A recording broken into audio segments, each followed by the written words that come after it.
Ciao a tutti, Virus 101 di nuovo ai comandi, bentornati sul canale, bentornati su Elite Dangerous Horizon Beyond, versione base 3.2 in questo caso, e la beta ormai l'abbiamo già messa da parte e quindi niente, siamo live di nuovo e pronti per procedere un attimo sulla nostra avventura. Secondo episodio dedicato alla costruzione di una nave anti-Targoid, non so cosa ne verrà fuori, né se sarà effettivamente utile o quello che sia.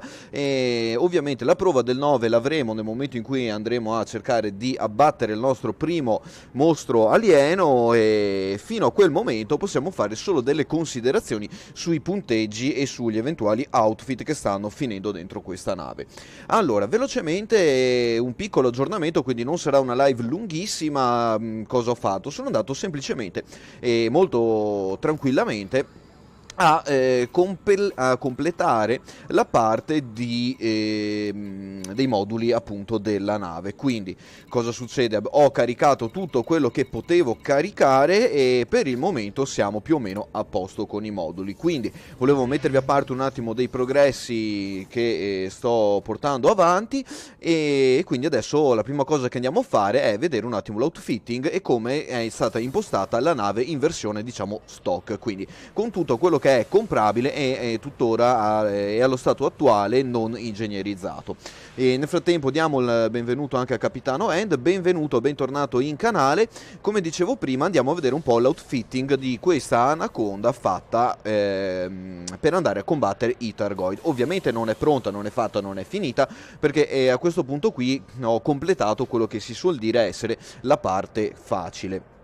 Ossia, prendere la nave, mettergli dentro tutti i vari moduli e a questo punto è pronta per il secondo step. Secondo step che cos'è? L'acquisto dei moduli Guardian o prettamente le armi, e quindi poi la fase di ingegnerizzazione di tutti i moduli, e sono davvero davvero tanti su una nave large. Allora, andiamo a vedere velocemente gli utility mount. Abbiamo scelto di mettere 1, 2 e 3 shield booster. Uno ho voluto sacrificarlo per un point defense, a fronte del fatto che ogni tanto arrivano i caustic missili caustici lanciati dalle navi Targoid, e quindi ho preferito sacrificare uno shield booster al fronte di installare un point defense. Sarà utile? Non sarà utile? Ci servirà? Non lo so, lo scopriremo più avanti, quando effettivamente metteremo sotto sforzo la nave. Cosa ne pensate voi? È meglio uno shield booster o un 0.1.0i point defense? Ditemi cosa ne pensate voi. Io ho preferito fare questa cosa, poi insomma, a ognuno il suo, come dico sempre. Un paio di heatseek launcher, ovviamente utilissimi per abbassare la temperatura della nave nel momento in cui andiamo di thruster e spariamo con i Gauss, e si scalderà parecchio la nave in quel momento lì. E dopo uno shootdown field neutralizer e uno xenoscanner per recuperare informazioni e dati sulla nave che abbiamo davanti,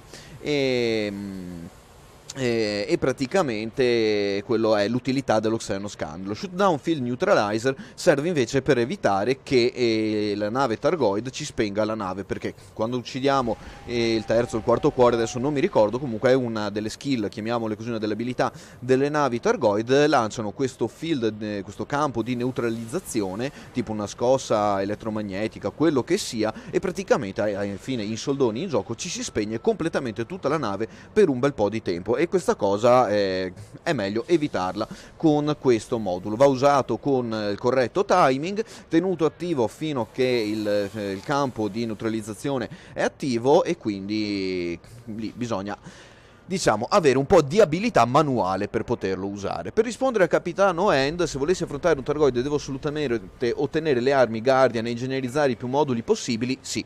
La risposta è assolutamente sì. Allora, le armi Guardian però, attenzione, non sono assolutamente indispensabili. Ci sono molti giocatori, molti comandanti che invece preferiscono le armi, si chiamano AX, anti-Xeno.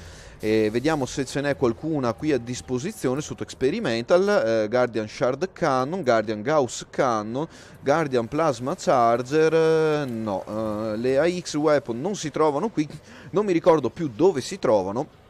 Questo è un'assoluta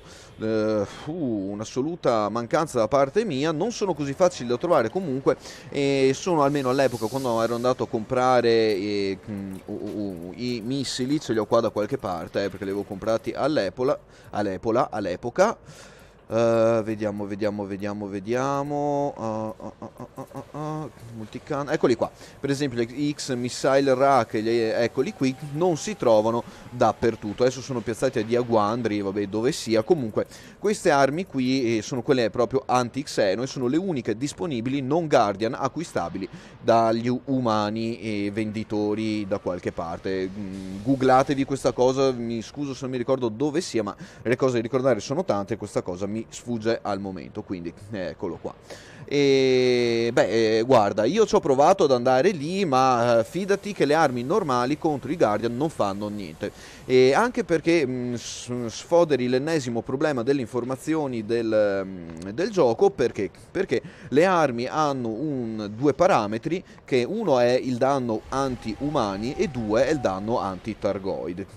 Questi parametri non sono specificati all'interno del gioco, almeno non li vedo, perché vediamo il power draw, il damage per second, il damage, il distributor draw, il thermal load, armor piercing, shot speed, rate of fire, ma non vedo quanti danni vengono effettivamente inviati ai nemici umani e quanti effettivamente ai nemici targoid. Quindi il discorso lì è quello. Capitano, se vuoi andare a fare una prova contro i targoid, il mio suggerimento, se non hai ancora sbloccato le armi Guardian, praticamente vai a munirti di AX multicannon. Sono davvero ottimi, hanno il loro bel danno ai targoid e quindi se vuoi provare quelle sono le armi da utilizzare. Nel caso contrario poi magari cominceremo magari puoi ponderare di fare una missione, andare a cominciare a sbloccare i nostri cicciopanzi tech broker, e quindi anche vediamoli qua, e quindi appunto anche poi tutte le altre armi che possono essere utili. E a tal proposito appunto vado sul tech broker, è il punto dove sono finito, e tra un po' guarderemo qui cosa ci può essere utile o meno. Allora, a questo punto torniamo un attimo sull'outfitting della nave, giusto per finire un attimo di vedere come l'abbiamo fittata. Partendo dagli hardpoint, come vedete, sono tutti vuoti. Ho comprato solo i 2 railgun che dovrò ingegnerizzare in futuro. Qui avrò i remote flak da montargli e tutto il resto, quindi railgun, remote flak, e da qui in su, quindi tutti i moduli large e huge andranno a completarsi con i Gauss Cannon Guardian. Quindi questa sarà l'outfitting fatto per le armi. Per gli utility li abbiamo appena visti, quindi procediamo velocemente oltre. Core internal abbiamo fatto dei grossi cambiamenti, giusto per riferire velocemente ai personaggi tossici di questo gioco. Sulla live precedente mi è stato rinfacciato il fatto, a parte non né in canale qui né sulle chat visibili, mi è stato comunque rinfacciato in altra chat: ma vai a combattere i targoid con il power plant 8D, eccetera eccetera. Ragazzi, quello era come era messa la nave in quel momento. Saranno stati mesi che non toccavo l'Anaconda, era ferma lì. Dalle ultime cose che l'avevo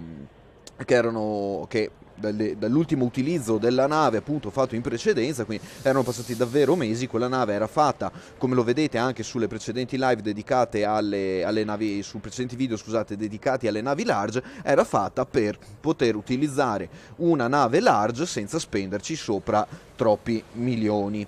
Perché? Perché come vedete qui anche dal balance siamo scesi di parecchio. Erano 2 miliardi e mezzo, adesso sono 2 miliardi 305 mila, senza considerare l'acquisto della nave e di alcuni moduli che avevo già, quindi mi sono svolati ben 200 milioni solo per gli outfitting. Il costo totale di questa nave, comprata da zero con tutti i moduli, è intorno ai 580 milioni, una cosa del genere, se non mi ricordo male, almeno da conti fatti su Coriolì e sul sito dove appunto avete visto la build l'altra volta. Quindi capite che sono tanti soldi. Altra cosa che dopo andiamo a vedere, che vediamo appunto adesso, quindi ovviamente sono andato a comprarmi l'8A Power Plant. Questo insieme a queste, insieme a tutti gli altri moduli, verrà ovviamente ingegnerizzato. Perché è ne butta fuori di potenza, ma mi serve qualcosina in più. Ok, come anche i 7A thrusters dovranno diventare dirty drive, perché mi servirà una buona velocità per disimpegnare le navi Thargoid, quindi devono essere ingegnerizzati anche i thruster. Il frame shift drive l'ho già ingegnerizzato, andiamo a vedere le modification applicate.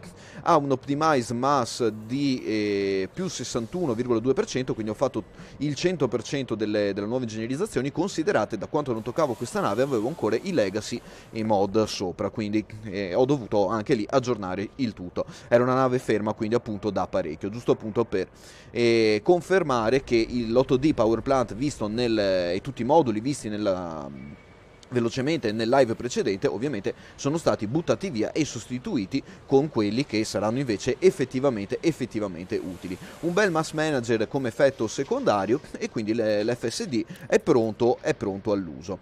Mi dà anche un buon jump range, quindi sì, contentissimo. Perfetto. Allora, back.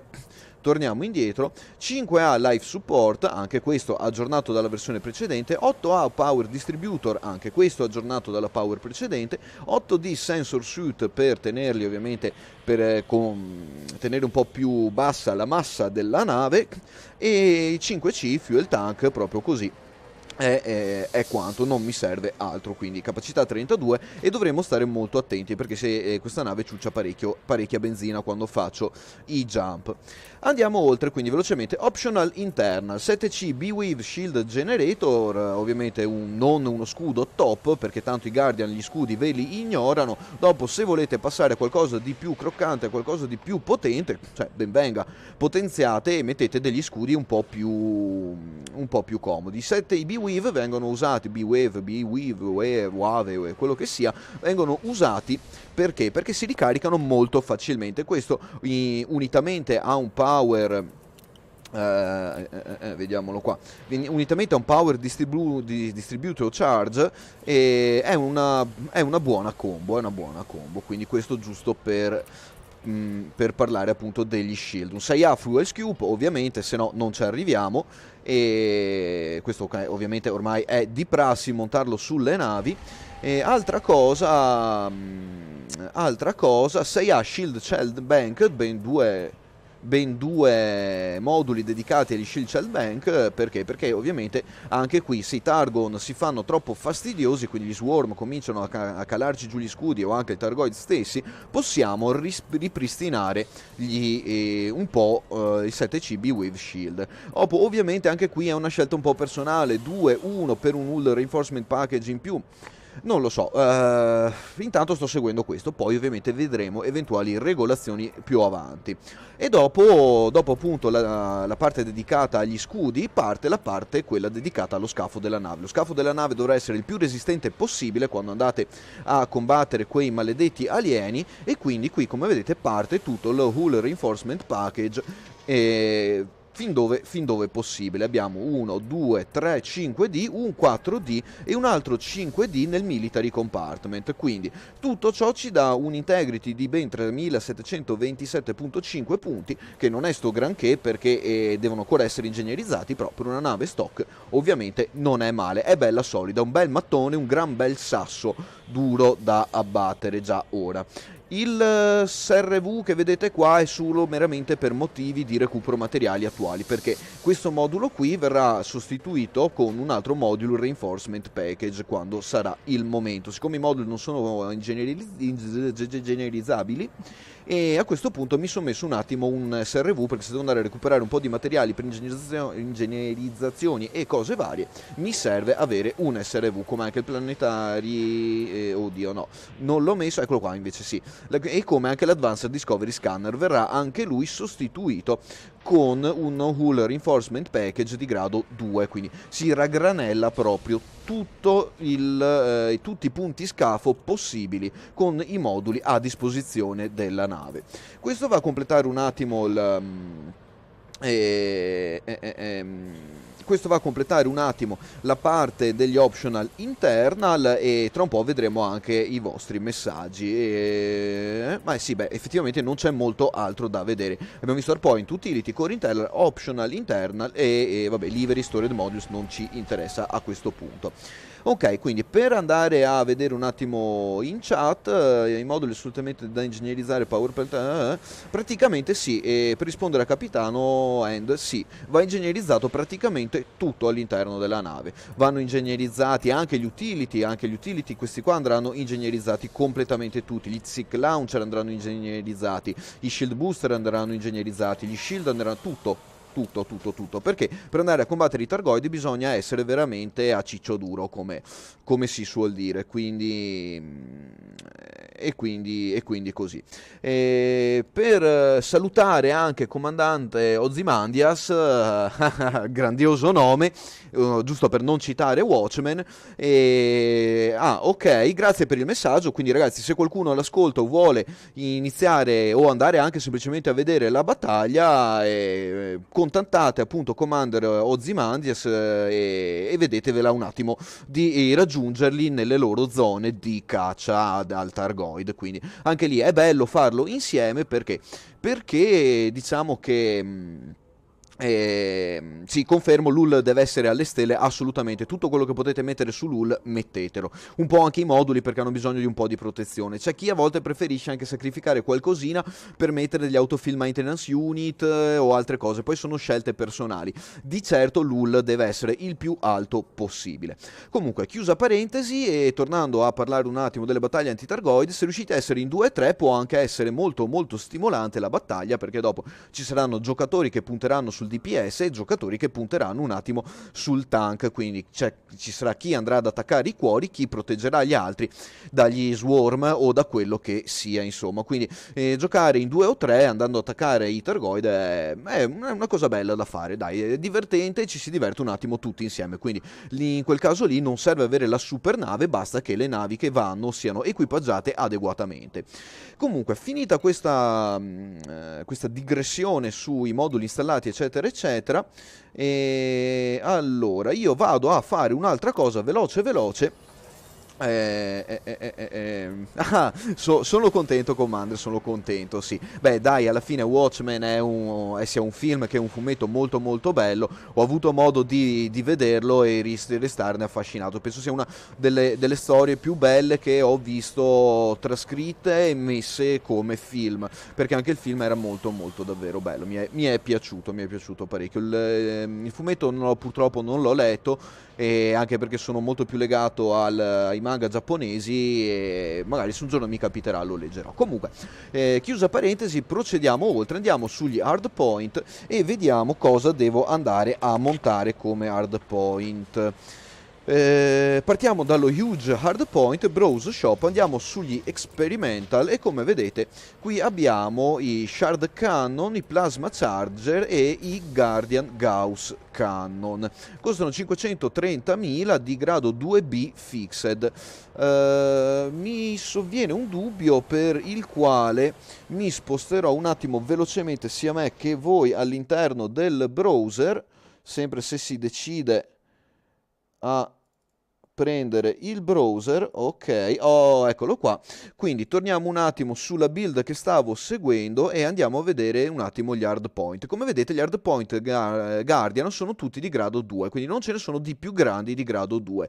2B Guardian Gauss Cannon, 2B Guardian Gauss Cannon, 2B Guardian Gauss Cannon, 2B Guardian Gauss Cannon. I remote release flak launcher devo andare a trovarli dove cazzuola sono stati messi, e quindi per il momento scusate, erroraccio mio, ho sbagliato scena, perdonatemi.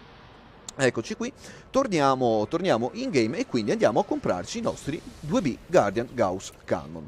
Queste armi non sono allo status attuale ingegnerizzabili e quindi per quello che sono vengono comprate così e installate nella nave così come sono. Come vedete anche qui vedete tutti i dati: fixed mount short range based on research Guardian technologies, there is a limit of 4 experimental modules per vessel.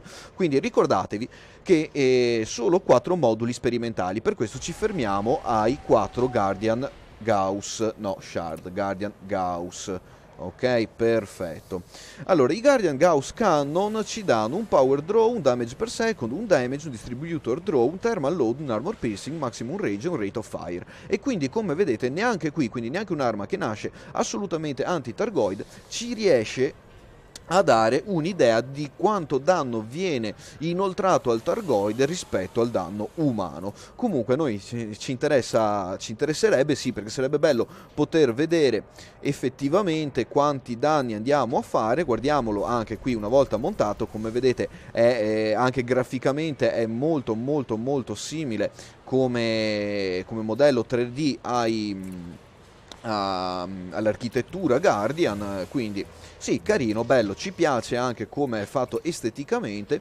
Continuiamo con l'installazione dei Guardian Gauss Cannon dentro un altro, da qui dovremmo riuscire a vederlo anche meglio. Ok, perfetto, eccolo qua, Baba Beam, eccoli qui, guardate che bellini che sono.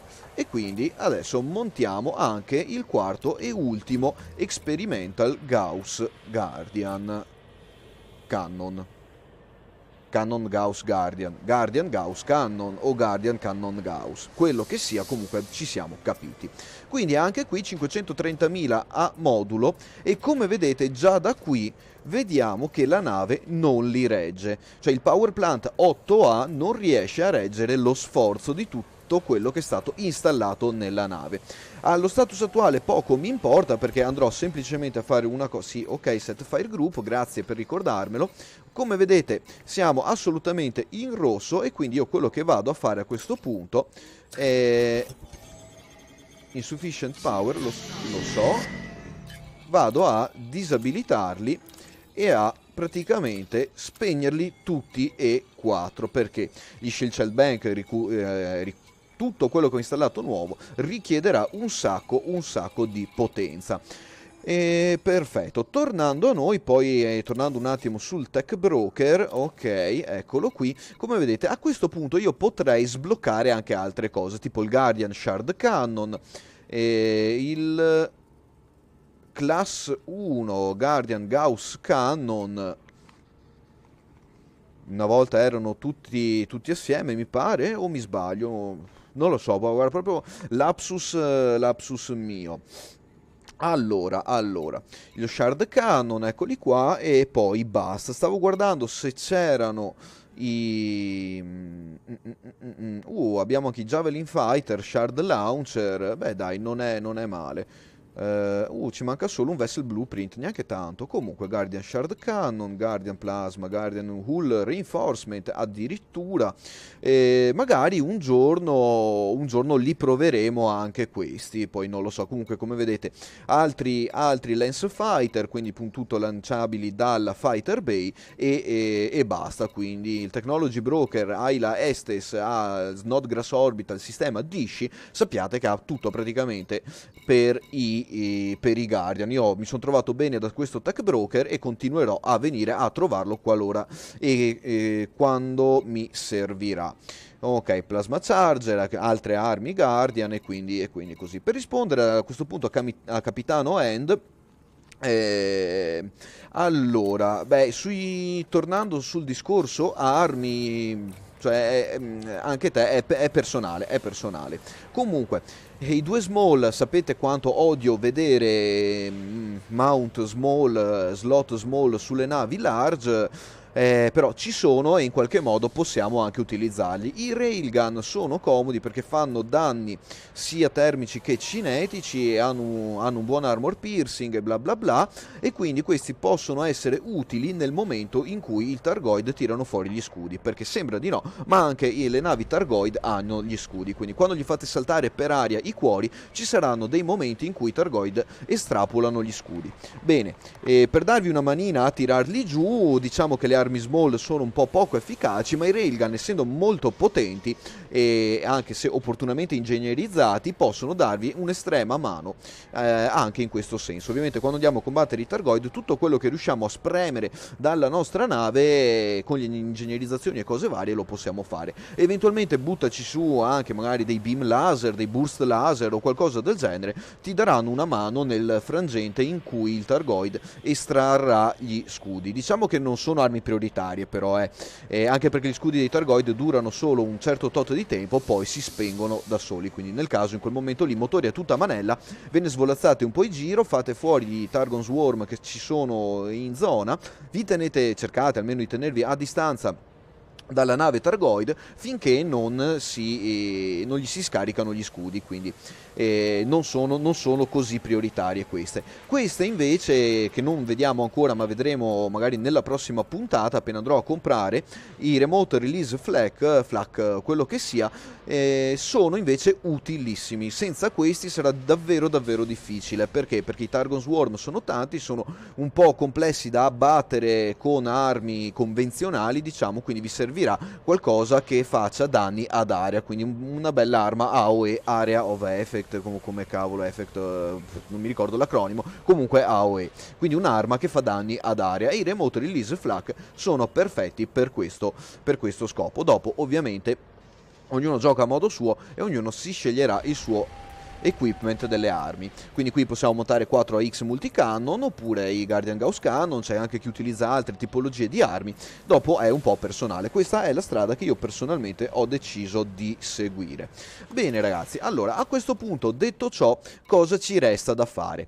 Allora, a me personalmente resta da recuperare i 2 Remote Release Flak, come dicevo prima, quindi quello è l'ultimo modulo che mi resta da comprare. Una volta finito ciò, devo cominciare con le ingegnerizzazioni, quindi dovrò fare un conto di quanti materiali e dati ho all'interno della mia nave. Se li ho tutti, se me ne serve qualcuno, dovrò integrare la cosa, altrimenti è noia. Quindi una grossa parte delle prossime giocate sarà dedicata al recupero, al grinding, al farming dei materiali, al fine di arrivare ai nostri amici ingegneri e poter sbloccare tutto. Io ne ho sbloccati un po', ma non li ho ancora sbloccati tutti, come vedete. Purtroppo alcuni dovrò sbloccarli poi in un secondo momento.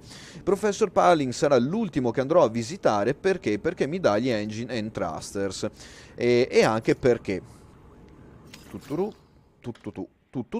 come potete vedere, il signor Palin, ok, si trova nel sistema di Maya. Il sistema di Maya è un sistema abbastanza problematico, perché se noi andiamo a vedere i repairing starport, damage starport, eccetera eccetera, cominciamo a vedere che in questa zona i Targoid sono abbastanza attivi, perché di solito sono loro che vanno a distruggere e a danneggiare tutti i vari starport. In questo momento ne vediamo molti di status repairing, quindi come vedete qui possiamo vedere un po' il progresso che hanno fatto. Siamo addirittura arrivati all'interno della bolla, quindi anche qui sarà interessante capire fin dove dovremo spingerci per poter intercettare questi alienoidi cattivi. Quindi eccolo qua.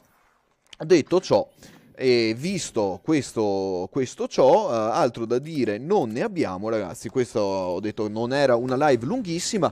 Ciao Commander Astinius, benvenuto.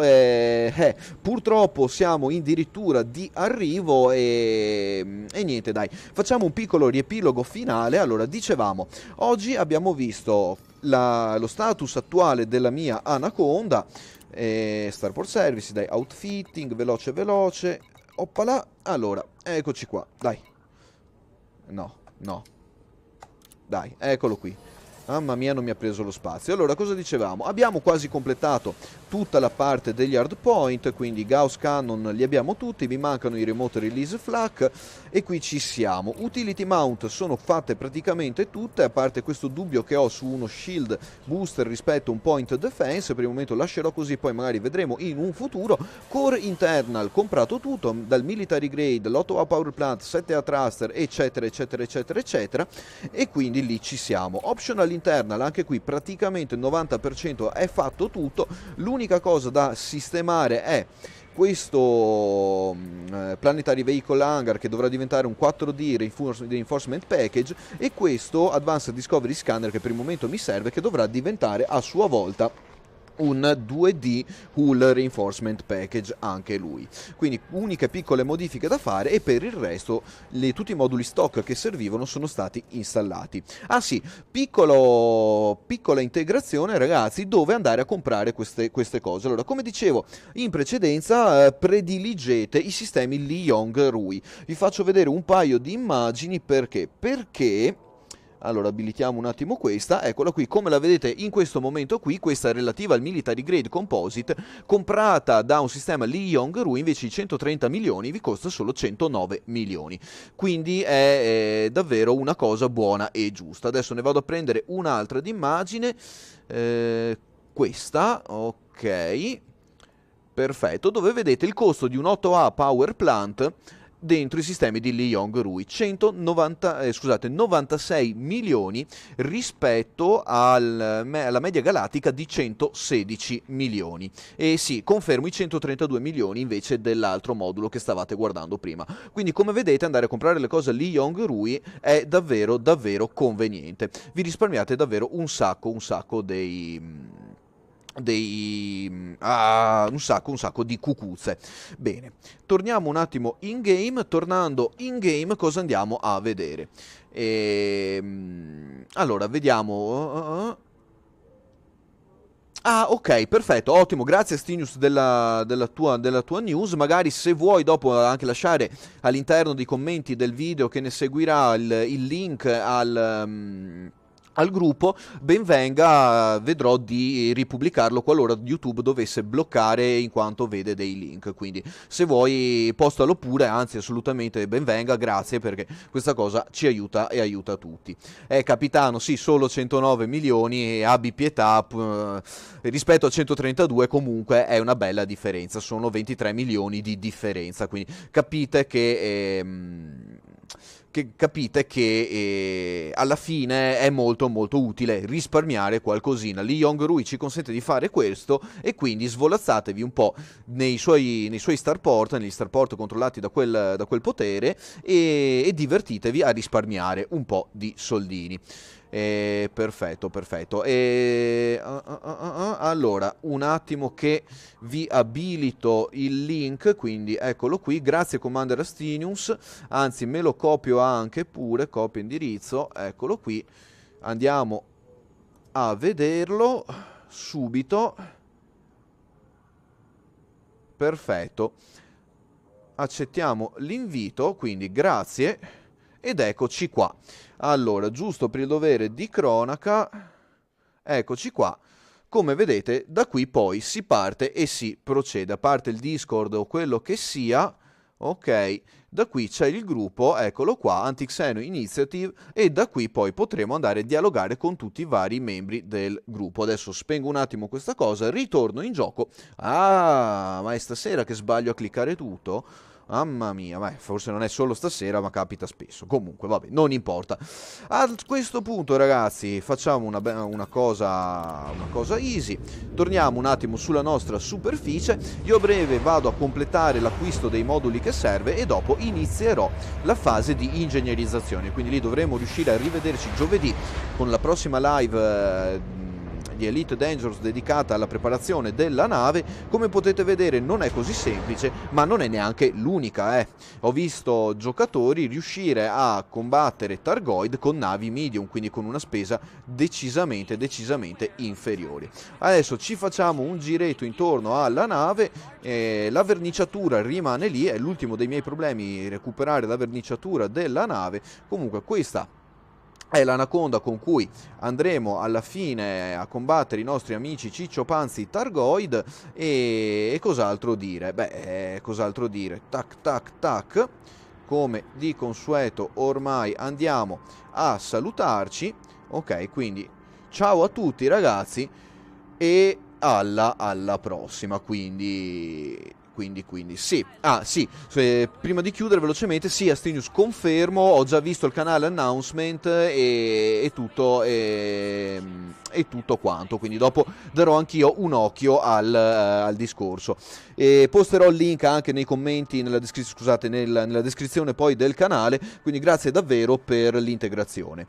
Allora, a questo punto ragazzi, io direi che quello che dovevamo vedere lo abbiamo visto. Vi saluto dal cockpit della mia nave, quindi smanettando un attimo con il joystick della nave. Evviva ragazzi, grazie a tutti, grazie di avermi seguito su questa mini diretta, ma tanto mini perché sono 35 minuti comunque che sto blaterando. E comunque grazie di avermi seguito, ci vediamo alla prossima, vediamo in che status sarò. Forse sarò abbastanza sclerato perché le ingegnerizzazioni da fare sono tanti, i materiali sono una quantità davvero interessante da recuperare, quindi vedremo a che punto sarò arrivato giovedì, e sia a livello di moduli ingegnerizzati che di status mentale. Quindi detto ciò ragazzi, di nuovo grazie a tutti, come di consueto Virus 101 vi dà il suo transmission out.